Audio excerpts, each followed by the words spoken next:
Well, onward to day 2. The prompt is suit. Suit. I found this very cute picture. Let's do this one, shall we?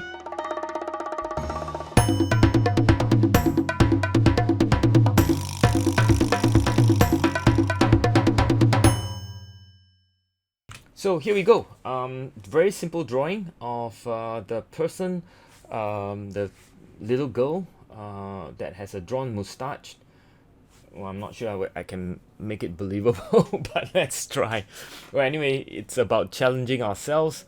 Lots of the time, Inktober is really not, it's about having fun. It's about having a go at something that may push you to do something you've never done before. It's hard enough to draw face, and for me, but it's even harder when it's sort of, trying to depict something that is unusual, as in the case here, a little girl pretending to be a grown-up, playing with an old antique phone, dressed up in a yellow suit. How cute is that? Oh well. Right, finish with the drawing. The first thing I'm thinking at this point is let's get the background going, because I want the figure to pop. So I mix a very, very juicy French ultramarine with permanent alizarin crimson, my favorite mix of a dark purple, and that makes the foreground person pop basically. And as you can see, I don't intend to color every single bit of the background, just a smudge will do. And I'm dropping in a bit of cadmium orange and a bit of cadmium yellow, just for contrast and just for fun. Once I'm done with a juicy background, what I do is I go in to draw the bits and bobs inside, the telephone, the lines, all the darks that I see with the same mixed with maybe a bit of paints or neutral tint in this case thrown in, just to make it blacker or darker. I leave a bit of highlights, as you can see. It's actually quite easy to do when the highlight is just, very, very paper white, right? If you lose it, just go in with a Copic white opaque later on. Same thing with the big glasses. It has to be exaggerated in terms of size because, it's a little kid wearing, props basically. So it has to be unbelievable, right? Making a statement, so to speak. So, and again, you can see that I leave a little bit of highlight, and so that becomes really obvious because it is a value of 5 against a value of 1. Okay, we're gonna go in for the yellow now. They are basically lemon yellow, new gamboge, and a little bit of queen rose thrown in to make it a bit of orangey. One of the things that I tried to do is to read the lighter part of the jacket against the darker part of the jacket, but they are not so dark that it becomes like the background, right? So it's a touch of orange to basically, in a way, dirty the yellow. And I'm just looking at the crease, the folds, and where are the darks, and I'm going in with the orange to represent the darker part of the jacket. So it's very simple, very straightforward, nothing very complicated.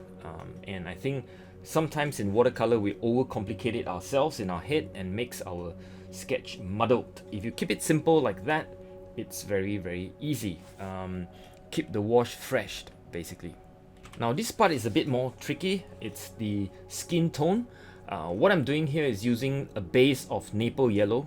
I think it's a medium hue, or rather just a Naples yellow medium, and I thrown in a little bit of queen rose as well, where you see there is a bit more warmer or a bit darker in the shadowy part of the face, and I differentiate the lighter part of the face with watered down combination of Naples yellow with a tinge of queen rose.